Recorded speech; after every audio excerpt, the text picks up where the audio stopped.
Yes hello welcome to this LPT YouTube channel. और हम बात कर रहे हैं इस सवाल के बारे में। अक्सर लोग एक बहुत कॉमन सा एक सवाल पूछते हैं अक्सर जब स्टूडेंट्स से बात करते हैं तो कि हमें कैट की तैयारी करनी है और कैट 25 के लिए मॉक्स कब से लेना स्टार्ट करना चाहिए। ठीक है, तो इसी पे मैं बात करने वाला हूँ that when to start taking mocks for CAT 25। Okay, तो उस सवाल का सबसे इंटरेस्टिंग जो जवाब जो यूजुअली मैं देता हूँ वो है कि जिस दिन आपने तैयारी स्टार्ट कर दिया या जिस दिन आपने डिसाइड कर लिया कि यस मुझे कैट की तैयारी करनी है तो आपको सबसे पहला मॉक उसी दिन ले लेना चाहिए। ठीक है, तो इसमें डिले करने का कोई रीज़न नहीं है। ठीक है, तो सबसे पहली चीज़ यही है that don't delay, start as soon as you can. ठीक है, क्योंकि देखिए अगर आपको कैट की तैयारी करनी, if you have decided that you are going to prepare CAT for 2025, तो आपको सबसे पहला काम ये करना होगा कि आपको you have to go through the kind of the structure कि किस टाइप का टेस्ट आने वाला, which kind of questions you are going to be you are going to have there, और you have to be use to the fear that you are going to face over there. तो ये सबसे interesting चीज़ है कि आपको जितना जल्दी हो सके, इसको वेट नहीं करना है कि नहीं मैं सिलेबस कंप्लीट होगा तब इस पे बात करेंगे, नहीं, इसको ऐसा कुछ भी नहीं है। तो आपको जितना जल्दी हो सके उतना जल्दी आपको कैट के लिए मॉक्स स्टार्ट कर देना चाहिए। ठीक है, तो इस सवाल का जवाब तो ये है। लेकिन देखो अभी पहला मॉक तो आप डेफिनेटली जिस दिन आप प्रिपरेशन आप स्टार्ट कर रहे हैं, जिस दिन आपने डिसाइड कर लिया कि आपको कैट देना, उस दिन से आप स्टार्ट कर सकते हैं। बट उसके बाद आपको ये प्लान करना पड़ेगा, आपको कम से कम 25 से 30 मॉक्स प्लान करने पड़ेंगे। बट उससे पहले एक और चीज़ मैं आपको सजेस्ट करूंगा दैट डिफरेंट स्टेजेस ऑफ मॉक्स की बात कर लें, अगर डिफरेंट स्टेजेस ऑफ टेस्ट की बात करें तो 3 टाइप के टेस्ट है जो आपको प्रिपेयर करने हैं। सबसे पहले तो जब जैसे आपने स्टार्ट कर दिया कि मेरे को कैट की तैयारी करना है, तो एक एक करके आप टॉपिक्स उठाएंगे, whether it is quant, LR, DI और वर्बल। ठीक है, फॉर एग्जांपल आपने अगर क्वांट उठाया तो आपने परसेंटेज, प्रॉफिट एंड लॉस किया। ठीक है, तो आप उसका सबसे पहले टॉपिक टेस्ट लीजिए। ठीक है, सबसे पहले टॉपिक टेस्ट ले लीजिए। उसके बाद जैसे जैसे आप आगे बढ़ते जाएंगे, आपने कुछ और आपने SICI किया, टाइम स्पीड डिस्टेंस किया, फिर आपने अलजेब्रा किया, तो बीच बीच में आपको फिर सेक्शनल टेस्ट लगाने चाहिए। सेक्शनल टेस्ट का मतलब होता है एक पर्टिकुलर सेक्शन का टेस्ट होता है 40 मिनट का, क्योंकि आपको कैट में 40 मिनट का सेक्शन मिलेगा क्वांट का। और अगर आप LRDI की बात करें तो LRDI में भी 40 मिनट का टेस्ट मिलेगा, या लैंग्वेज की बात करें तो टॉपिक टेस्ट, हर एक टॉपिक को जैसे जैसे आप कंप्लीट करते जाएं तो उसके टॉपिक टेस्ट आपको लेने हैं, ईजी, मॉडरेट, डिफिकल्ट। ठीक है, हर एक सेक्शन का आपको सेक्शनल टेस्ट लेना है। और फिर आपको उसके बाद वाली स्टेज है मॉक। ये स्टेजेस जरूर हैं, बट ऐसा नहीं है कि आप मॉक टेस्ट के लिए इन सब का वेट करेंगे। आप पहला मॉक ले लीजिए जब आपने स्टार्ट किया, उसके बाद आप प्लान कर सकते हैं कि यस नेक्स्ट मॉक मैं 15 डेज 20 डेज बाद लेने वाला हूँ।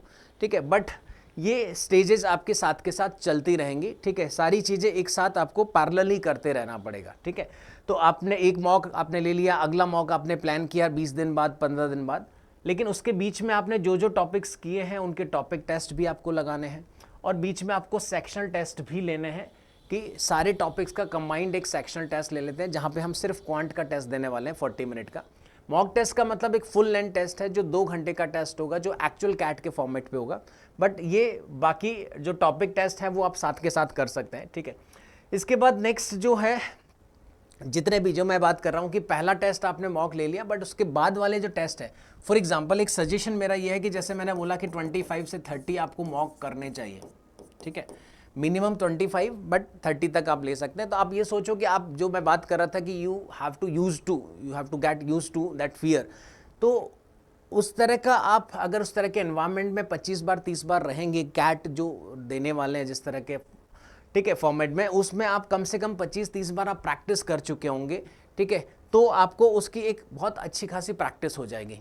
तो इसके लिए आपको प्लान करना पड़ेगा। फॉर एग्जांपल अभी मई से अगर मैं बात करूं कि मई में आपने एक टेस्ट अभी दे लिया, उसके बाद अगला टेस्ट हम जून में देने वाले हैं। ठीक है, तो ये मई हो गया। अब जून में हम प्लान कर लेते हैं कि हम 2 टेस्ट देने वाले हैं बस। ठीक है, ज़्यादा नहीं देंगे। हाँ, हमारे बहुत सारे इस बीच में बहुत सारे टॉपिक टेस्ट रहेंगे, बहुत सारे सेक्शनल टेस्ट होते रहेंगे, बट जून में हम प्रॉपर जो फुल लेंथ टेस्ट है 2 घंटे वाले तीनों सेक्शंस मिला करके, तो जून में हम 2 ले लेंगे। फिर जुलाई में हम हो सकता है कि 2 या 3 टेस्ट हम ले लेंगे। ठीक है, अगस्त से कम आपको वीक में 1 टेस्ट आपको लेना ही चाहिए। तो अगस्त सितंबर में कम से कम आपको ये मिनिमम है कि आपको 4-4 टेस्ट तो लगाने चाहिए। और आखिर के जो 2 महीने हैं अक्टूबर नवंबर में, इसमें आपको कम से कम वीक में 2 टेस्ट तो लेने पड़ेंगे। तो इस तरह से आप इनको टोटल करेंगे तो ये कम से कम आपको this will give you 25 to 30 के अराउंड आपको नंबर्स दे देगा। बट आपको इसी तरह से प्लान करना है और आपको ये फ्रिक्वेंसीज की बढ़ाते रहना पड़ेगा कि अभी आप हो सकता है कि एक महीने में मई में सिर्फ 1 दे रहे हैं, जून में 2 दे रहे हैं, तो जुलाई में भी आप 2 दे सकते हैं, 3 दे सकते हैं, बट अगस्त ऑनवर्ड आपको वीकली देना और अक्टूबर नवंबर में आपको चारों वीक में, हर एक वीक में 2 टेस्ट देने। ठीक है, तो इस तरह से आपको ये पहले से कैलेंडर बना लेना चाहिए कि यस इस वीक में मैं एक डे फिक्स कर लेता हूँ कि मैं हर सैटरडे को, हर संडे को, वेंसडे, कुछ भी जो आपका कंफर्ट, जो भी आपकी कन्वीनियंट हो, तो उसके हिसाब से उसका एक शेड्यूल आप प्लान करके, कैलेंडर बना करके अभी से आप उस पर प्लानिंग स्टार्ट कर दीजिए कि ये वाले मॉक तक मेरा ये वाला सिलेबस कंप्लीट हो जाएगा। तो देखो, जब आपका 30% 40% भी सिलेबस हो जाएगा तो आपको ठीक ठाक स्कोर आने लगेगा। अभी आप इसको, आप अगर, बहुत सारे लोग क्या करते हैं कि अभी क्यों नहीं मॉक देना चाहते, क्यों? क्योंकि उसको स्कोर देख के डर लगता है। ठीक है, कि मेरा स्कोर, तो के लिए आपको बैड फील करने की ज़रूरत नहीं है। ठीक है, उसको कोई पूछने वाला नहीं है, आपके इंटरव्यू में आपसे पूछेगा नहीं कि आपने पहले, दूसरे, तीसरे मॉक में जब दिया तो उसमें कितना स्कोर आया, ऐसा कोई पूछने वाला आपको नहीं है। ठीक है, तो उससे आपको प्लानिंग मिलेगी, उससे आपको स्ट्रेटेजी मिलेगी कि आप क्या कर पा रहे हो, किस तरह से क्वेश्चंस को आप हैंडल कर पा रहे हो, क्या आपके वीक एरियाज निकल के आ रहे हैं, कौन कौन से एरियाज हैं जिसमें आपको तकलीफ आने वाली है। तो ये सब चीज़ें आप तभी कर पाओगे, ये सब चीज़ें आप तभी फिल्टर कर पाओगे जब आपने मॉक्स प्रॉपरली दिए होंगे। ठीक है, और आखिरी चीज़ जो मैं हर बार ये सजेस्ट करता हूँ दैट कोई भी mock, no mock is complete without analysis. आपने कोई भी, आप पहला मॉक भी अगर आप दे रहे हैं बिना प्रिपरेशन करे, या जिस दिन आपने डिसाइड कर लिया कि आपको कैट की तैयारी करनी, तो वो फर्स्ट मॉक का भी एनालाइज आपको करना ज़रूरी है। ठीक है, तो उसके एनालिसिस के बेसिस पे ही आप देखोगे कि आज आप कहाँ स्टैंड कर रहे हो, अभी आपको क्या क्या चीज़ों पे काम करने की ज़रूरत है, और हर मॉक में रेगुलर बेसिस पे आपको ये करने की ज़रूरत होगी कि आपको मॉक्स देने के बाद आपके वीक एरियाज़ क्या हैं, आपके स्ट्रॉन्ग कौन कौन से टॉपिक्स में आपको सबसे ज़्यादा दिक्कत है, कौन सा टॉपिक है जिसका क्वेश्चन आपका हर बार सही हो जाता है, किस टॉपिक में क्वेश्चंस में आप हर बार ट्रैप हो जाते हो।